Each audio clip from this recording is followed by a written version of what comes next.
Flamengo vai recorrer de punição absurda a jogador por confusão em jogo contra o Corinthians, Gabigol contestado e muito mais sobre o Flamengo às vésperas de um jogo decisivo contra o Corinthians. Muito boa noite, boa tarde, bom dia, independente de onde você esteja assistindo. Seja muito bem-vindo, seja muito bem-vinda a mais um vídeo aqui no meu canal. Eu sou Isabelle Costa, repórter e setorista do Flamengo, e tô aqui para trazer as últimas informações da equipe rubro-negra para você, torcedor que nos acompanha. Então, antes de mais nada, quero pedir aquele favor aqui, como eu sempre faço com vocês, pedir para você que não é inscrito no canal ainda, se inscreve no canal, clica aqui, ó, inscreva-se no canal. Ativa o sininho da notificação e deixa o like, porque é muito importante pra gente, vai ajudar demais o crescimento do nosso trabalho e também vai te ajudar a ficar ligado sempre em todas as informações do Flamengo. Então, se inscreve aí, dá aquela moral, já ajuda bastante o nosso trabalho, fortalece demais.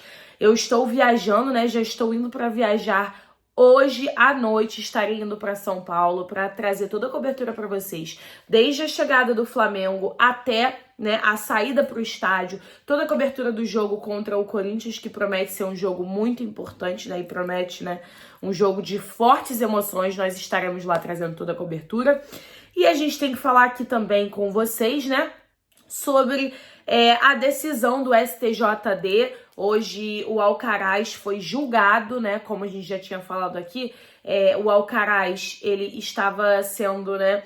Já tinha sido denunciado, seria julgado nesta sexta-feira, junto também com outros, né, jogadores por parte do Corinthians que fizeram confusão nesse jogo. Inclusive, o Yuri Alberto, que deu início a toda a confusão durante a partida, ele também foi julgado, mas o impressionante é que o Alcaraz, né, jogador do Flamengo, foi o atleta que pegou mais punição, né, que teve a punição mais severa, tendo em vista que o Yuri Alberto foi o que começou a confusão depois da entrada gravíssima, né, dele em cima do Wesley. O Yuri Alberto começa a confusão, óbvio que o Alcaraz, ele ali, né, no calor do momento, ele acaba cometendo um impulso e foi punido. Só que é impressionante como a punição é diferente pro Alcaraz e pros outros, né? A gente vai trazer aqui para vocês, o Alcaraz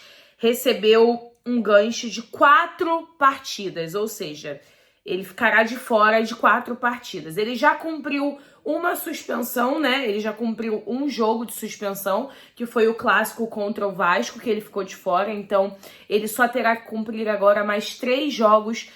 E esses jogos são Juventude, Internacional e Cruzeiro, né? São esses 3 jogos pelo Campeonato Brasileiro. Não afeta em nada, né? Vi até algumas pessoas perguntando: Isabelle, afeta alguma coisa para a Copa do Brasil? Não, não afeta em nada para a Copa do Brasil. Mas o Alcaraz é um jogador importante, é um jogador que está em crescimento, chegou há pouco tempo e precisa, né, de atenção, precisa de oportunidades, né, de sequências, e por isso, né, é muito prejudicial que o Flamengo perca o Alcaraz durante esses 3 jogos, né, Juventude, Internacional e Cruzeiro. Internacional e Cruzeiro são jogos fora, né, esses 2 jogos serão realizados fora. O Juventude no Maracanã, pelo Campeonato Brasileiro, na semana que vem, inclusive. A gente vai estar lá trazendo todos os detalhes para vocês, mas é realmente muito complicado que o Alcaraz fique de fora desses 3 jogos. Isso não influencia na Copa do Brasil, ele estará disponível para jogar essa partida decisiva da Copa do Brasil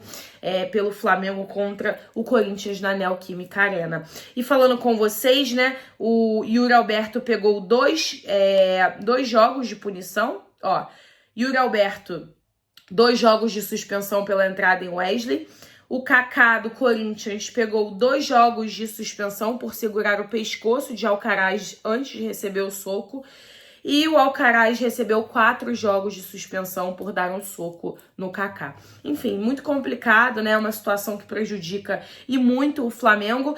E o clube vai recorrer. Após a punição do Superior Tribunal de Justiça Desportiva de Futebol, ao Alcaraz, né, por 4 jogos, o Flamengo pretende recorrer à justiça para amenizar a suspensão do argentino. E caso realmente o Flamengo não consiga amenizar essa suspensão, o Alcaraz fica fora por pelo menos 3 partidas, essas que eu falei, Juventude, Internacional e Cruzeiro. Muito complicado, espero que o Flamengo realmente, né, vá atrás disso, porque para mim e para várias pessoas também, né, que acompanham o futebol, foi uma decisão muito desigual, assim, injusta em relação a essa confusão toda. Acho até que seria coerente se o Alcaraz, né, se ficasse 2 jogos para todos os jogadores envolvidos na confusão. Acho que seria o justo, né? Mas o Alcaraz pegar 4 jogos, enquanto os outros atletas, né, não pegaram gancho do jeito que o Alcaraz pegou, realmente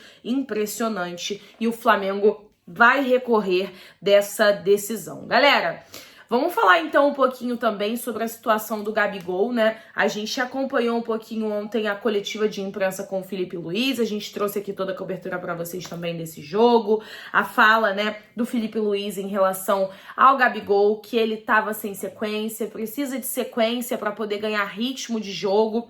E a gente tem aqui também alguns dados para trazer em relação ao Gabigol, porque o jogador vem sendo bastante contestado por parte, né, dos torcedores, de alguns profissionais da imprensa também. E a gente vem aqui trazer alguns detalhes para vocês sobre o Gabigol, né, dados divulgados pelo SofaScore. Na derrota para o Fluminense, o Gabigol completou 4 jogos consecutivos como titular da equipe, 3 deles sob o comando do Filipe Luiz.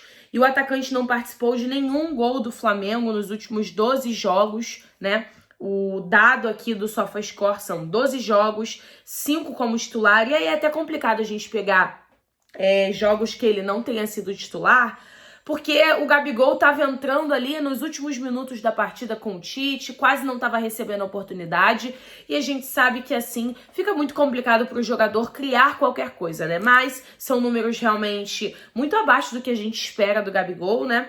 0 gols, 0 assistências, 573 minutos jogados, 3 grandes chances perdidas, 11 finalizações, 4 no gol, 4 passes decisivos e 11 impedimentos. Então, o número de impedimentos é bem alto. A gente até falou aqui sobre a declaração do Filipe Luiz, quando ele foi perguntado pela Raíza Simplício sobre o posicionamento do Gabigol, porque muitas vezes o Gabigol estava adiantado, que configurava impedimento em lances importantes para o Flamengo. O Filipe Luiz falou que o fato dele também estar sem ritmo, né, essa falta de sequência dele como jogador atuando nas partidas atrapalha muito.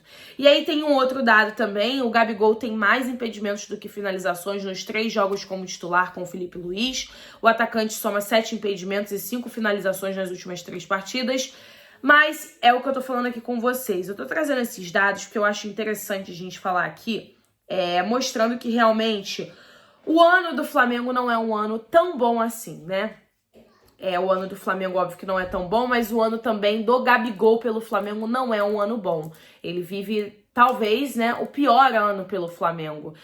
São muitos problemas também que o jogador enfrentou, fora de campo principalmente, que atrapalharam, né, essa questão do desempenho do Gabriel, da atuação do Gabriel na equipe. O fato do Tite também estar no comando acabou atrapalhando bastante. Mas a gente quer muito ver o Gabigol do jeito que a gente já viu jogar com a camisa do Flamengo. E eu acho que esse jogo contra o Corinthians pode ser um jogo muito importante para o Gabigol, para ele poder desencantar também.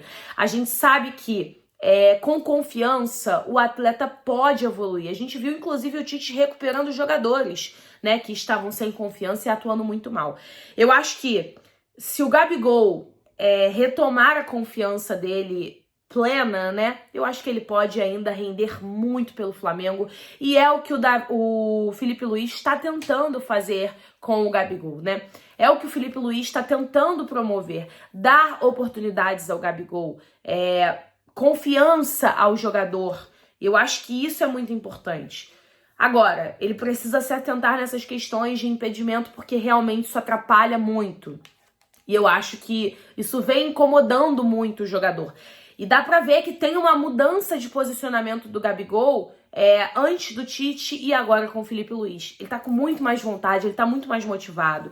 Ontem até tem um lance que ele se irrita com o Wesley, né? E dá pra ver que essa motivação mudou realmente com a chegada do Felipe Luiz. Então vamos torcer para que o Gabi, né, possa ir bem nesse jogo contra o Corinthians e que ele possa ser decisivo como ele já foi muitas vezes. Falando sobre esse jogo também, tem um reforço importante, né? O Gerson, que ficou de fora da partida contra o Fluminense, ele tava até com uma unha encravada, tá tudo bem com o Gerson, galera, cuidou da unha já. A gente falou com o Gerson logo depois do jogo contra do Brasil contra o Peru, né? E o Gerson falou que tava com um problema na unha, com a unha encravada, mas tá tudo bem com o Gerson. Olha só a imagem que foi divulgada, ele treinando, tá? Hoje no Ninho do Urubu. Amanhã o Flamengo realiza mais um treinamento na parte da manhã e depois viaja para São Paulo, né, para iniciar essa concentração e foco no hotel, né, em que o Flamengo ficará hospedado em São Paulo para domingo ter a grande decisão contra o Corinthians, né, que vale vaga para a final da Copa do Brasil. A gente vai estar lá trazendo todas as informações, todos os detalhes para vocês. Eu viajo hoje e quero que vocês embarquem comigo nessa viagem, tá bom? É isso, a qualquer momento eu volto com mais notícias e mais informação pra vocês. Beijo, até mais.